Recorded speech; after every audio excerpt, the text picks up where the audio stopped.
কৃষ্ণনগর ছাত্র সংঘের কাছে যে প্রাক্তন বিধায়কের সঙ্গে থাকা আমাদের যে পুলিশের পিজি এবং প্রাক্তন বিধায়কের যে ড্রাইভার তারা যাদের দুজন অ্যাসল্ট হয়েছিল, তো সেই ব্যাপারে ও আমাদের যে পিজি উনি একটা এফআইআর করেন।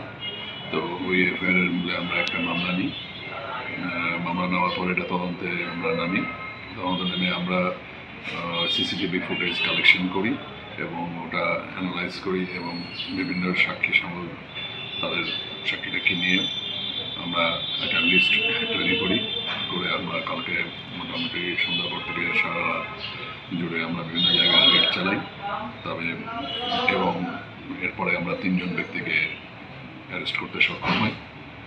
সে 3 জন হলো স্নেহাশিস লাইডি, বাপ্পান নন্দী এবং আব্দুল সাহিদ। তো এই 3 জনকে অ্যারেস্ট করার পরে আজকে আমরা মাননীয় আদালতে তাদেরকে পেশ করলাম। মাননীয় আদালত 15/5/2022 পর্যন্ত তাদেরকে জেল কাস্টাডিতে থাকার নির্দেশ জারি করেন। বাকি যে আসামি আছে তাদেরকেও আমরা খুঁজছি, যেখানেই পাওয়া যাবে আমরা তাদেরকে অ্যারেস্ট করবো এবং আইনের দরজায় পায় তাদেরকে পেশ করবো।